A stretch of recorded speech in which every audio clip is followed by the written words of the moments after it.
Bonjour à tous et bienvenue dans cette nouvelle vidéo sur notre chaîne Carnet de jeux. Aujourd'hui, vidéo de présentation de mes jeux de société d'enfants. Donc, je commence par le cochon qui rit. Donc, je ne sais pas si vous connaissez. J'ai des bons souvenirs de ce jeu du fait de sa manipulation. Alors, je me souviens plus exactement des règles, hein, mais je sais qu'on doit lancer le dé. Et selon sur quelle surface on tombe, on va rajouter, par exemple, une oreille ou un œil, une petite queue en tire-bouchon. Et le premier qui a rempli son cochon a gagné. Voilà. Donc, c'est un jeu pour jeune enfant, hein. Mais c'est vraiment un jeu dont je garde beaucoup de souvenirs. Donc c'est à partir de 5 ans. Le cochon qui rit. Deuxième jeu. J'ai pas forcément fait de grosses parties, hein, mais pareil, j'en garde un bon souvenir au niveau de la manipulation et au niveau de la simplicité aussi du contenu, hein, parce que c'est seulement un jeu de cartes avec des jetons. Donc c'est le jeu du nain jaune. Donc voilà, je me souviens plus pareil, hein, des règles parce que c'est un jeu que ça fait longtemps que j'ai pas rejoué. Mais d'ailleurs à rejouer, c'est un jeu qui pourrait me retenter là de rejouer à ce jeu. Et puis j'aime beaucoup aussi cette mallette, hein, je pense que ça il joue aussi dans mon souvenir, cette petite boîte. Donc voilà, le jeu du nain jaune à partir de 7 ans pour 3 à 8 joueurs.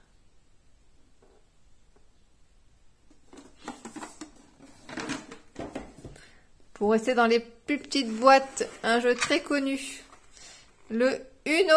Donc d'ailleurs, vous pouvez voir, hein, que la boîte a été un petit peu malmenée. Donc le Uno, je pense que beaucoup de personnes connaissent, hein. Donc un bon jeu tout simple, hein, qui... D'ailleurs, ça fait très longtemps aussi que je n'ai pas fait de partie. Avec le tableau de score. Donc un jeu donc à partir de 7 ans pour 2 à 10 joueurs. Bon, on n'a jamais joué autant, hein, mais on a joué à 5, peut-être 6. Donc un bon jeu. Ensuite, un jeu en duo qui s'appelle donc le pendu. Donc pareil que pour le nain jaune, peut-être pas forcément beaucoup de parties, mais je me souviens très bien de ce système de jeu avec la boîte. Ah, c'est là. Hop. On définit notre mot et puis qu'on positionne.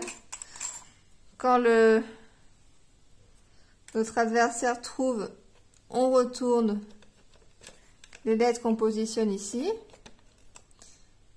Donc, par exemple, hop, ça donne comme ça de l'autre côté. Et si il se trompe, on fait avancer le petit pendu jusqu'à arriver à la pendaison et à la défaite de l'adversaire. Hop, voilà. Donc un jeu simple, hein, une boîte simple. On peut comptabiliser également les scores ici.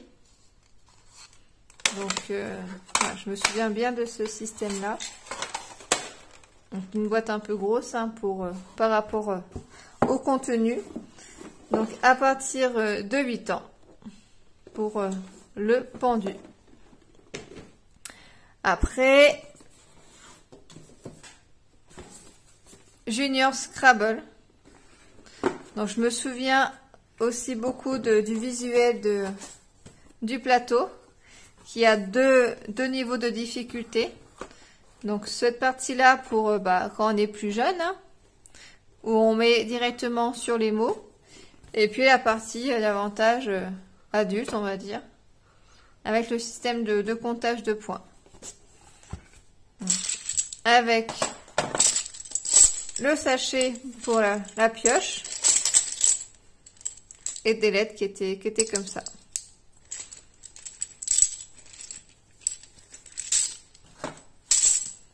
Donc le Scrabble Junior, donc de 5 à 10 ans et pour de 2 à 4 joueurs pour celui-ci.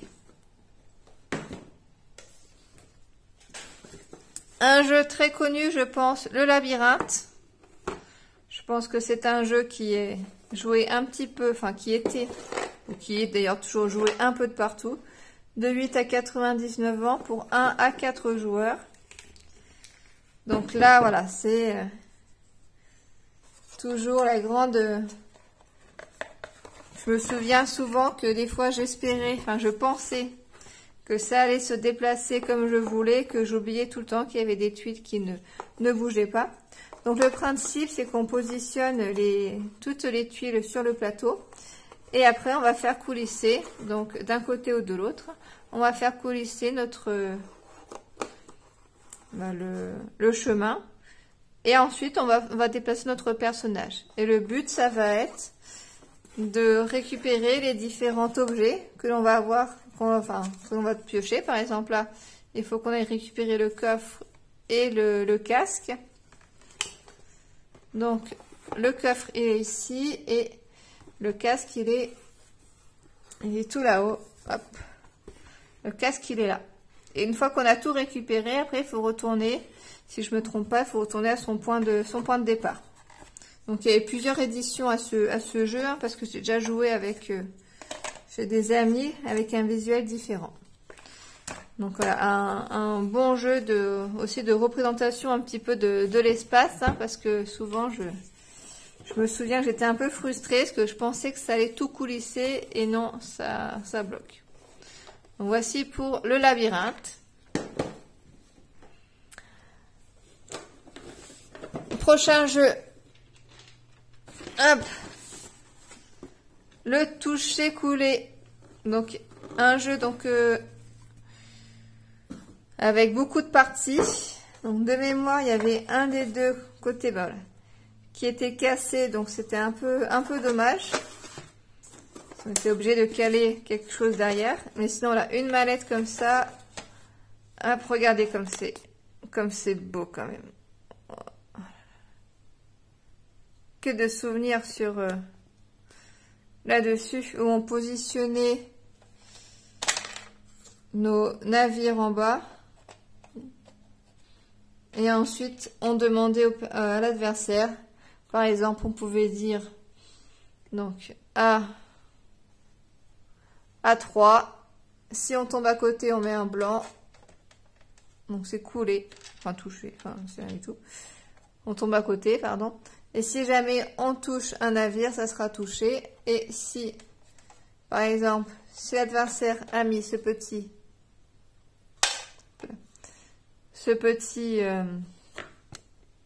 bateau là, et que je vise les deux qui sont à côté là, et ben je coule son navire.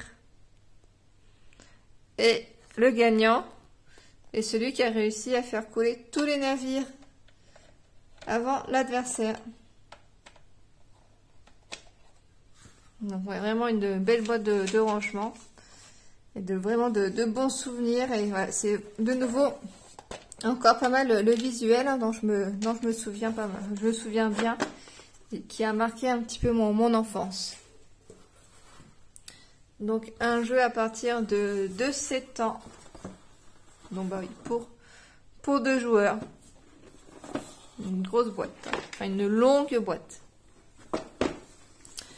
Ensuite, donc, dans ma sélection, il en reste 4, hein, parce qu'il y en a d'autres que j'ai pas retenu. Othello.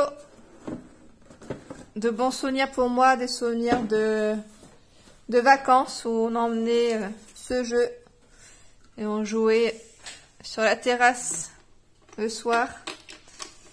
Donc on positionne des jetons et alors c'est un petit peu un principe rapidement, hein, mais comme le jeu de dames où on va récupérer des... Si on entoure un jeton la couleur, enfin si on entoure le jeton adverse avec nos propres jetons, on le retourne et si je me trompe pas encore, hein, une fois qu'on a retourné tous les jetons, ou quasiment tous, il y a peut-être une condition, on a gagné. Donc il faut positionner nos jetons de sorte à piquer les jetons à l'adversaire. Donc ça fonctionne dans tous les sens. Par exemple, là, si il y a quelque chose comme ça, et que je suis blanc, je peux positionner ici, et là, tout cela va se retourner. Ensuite, je peux de nouveau me positionner là, en tant que blanc, et je peux récupérer ces jetons-là. Par contre, après, lui, il peut se mettre là, et puis de nouveau, ça se retourne. Voilà, donc pareil, hein, un beau plateau de jeu. Donc Othello, donc pour 2 joueurs. J'ai fait pas mal de parties hein, sur ce jeu. Et c'est à partir de 8 ans. À partir de 8 ans et on peut aussi jouer hein. En tant qu'adulte, évidemment, c'est tout à fait un jeu qu'on peut jouer entre adultes. Autre jeu bien sympathique où le visuel aussi m'a beaucoup impacté, dont je me souviens, c'est le fantôme des MacGregor où on a des pions qui sont phosphorescents. Par contre, il faut bien penser à y mettre à la lumière du jour avant d'y jouer, sinon grosse déception parce que ça ne fonctionne pas. Donc de 2 à 4 joueurs à partir de 8 ans. Donc on a des personnages comme ça. Il y en a un qui va jouer le rôle du fantôme. Donc lui va devoir quitter le manoir, le fantôme. Et d'autres joueurs doivent essayer de l'attraper. Il me semble que c'est cela.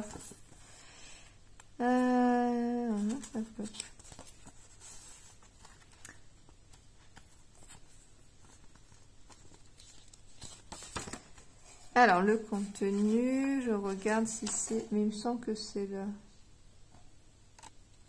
Ah non, il faut s'échapper. C'est peut-être l'inverse. C'est peut-être les joueurs qui s'échappent et le fantôme qui doit les capturer plutôt. Oui, c'est ça. Oui, c'est ça. En fait, si le fantôme attrape un joueur, du coup, il prend... le joueur prend le fantôme. Et donc, le but du jeu, c'est de... Si on est fantôme, c'est se débarrasser du fantôme pour pouvoir quitter le manoir. Donc, on a des cartes avec des blasons et des portes pour pouvoir passer d'une porte à l'autre. Hein. Je vais vous montrer le plateau. Hop là. Donc, c'est comme ça. Hop. Donc, il y a des portes avec des blasons pour pouvoir se déplacer. Et donc, c'est aussi phosphorescent hein, au niveau des blasons et au niveau des portes. On a les petits symboles pour les clés. Et le but, c'est de quitter le manoir.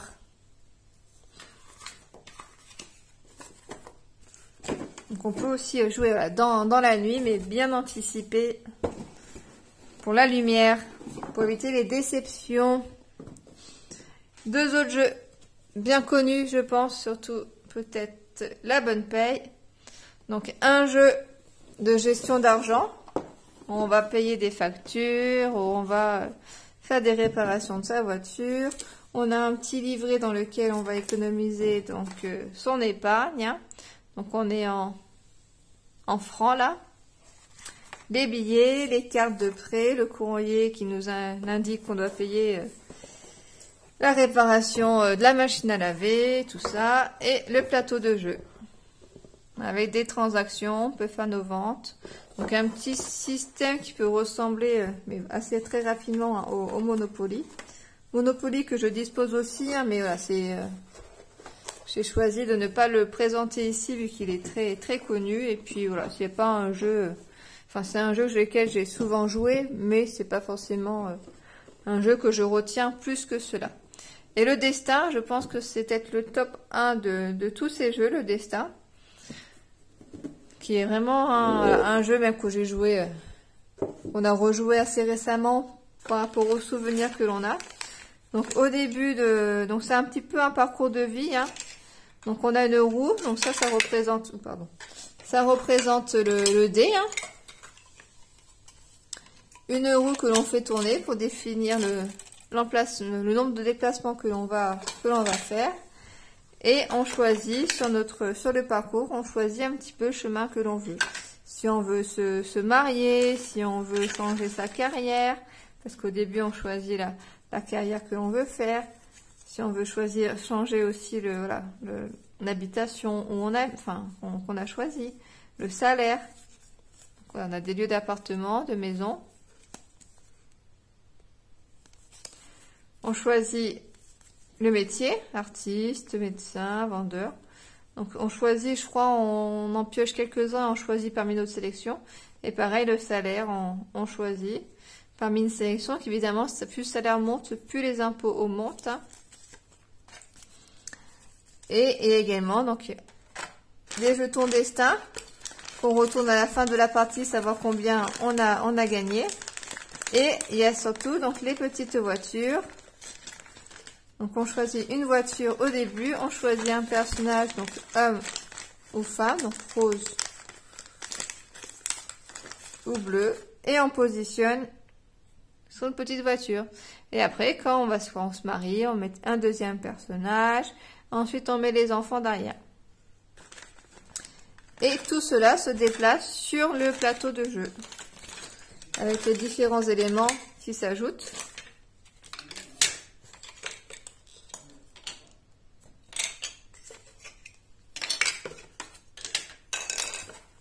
Hop.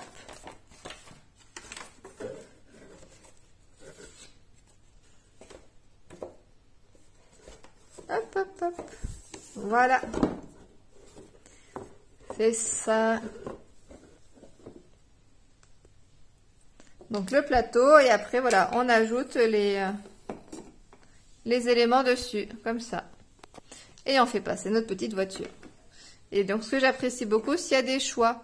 Là, par exemple, ça va être, vous faites faire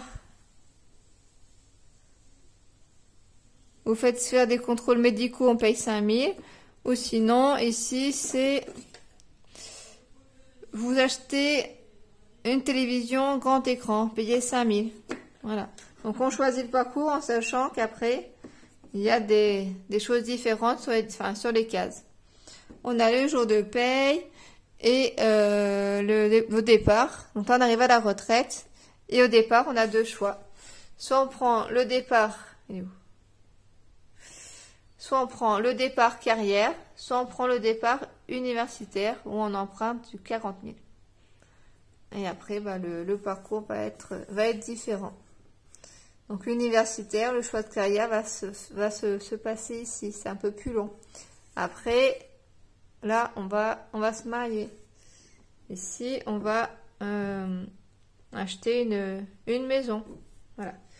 Peut-être que vous connaissez déjà bien, hein, mais c'est vraiment un jeu qui me plaît beaucoup. Et je conseille donc à ceux qui ont des enfants de l'acquérir parce que vraiment de bons souvenirs. Donc, voici pour destin. Hop. Je range tout cela. Puis voilà, le matériel. Enfin, ça change vraiment tout, hein, d'avoir du visuel, de la manipulation. Et finalement, je me rends compte que c'est beaucoup ce que je retiens Dans ces jeux-là, j'ai retenu beaucoup de jeux avec du matériel. Donc, de pouvoir manipuler des choses. Donc, si je devais faire un petit classement des jeux que je vous ai présentés, je dirais en numéro 1, Destin.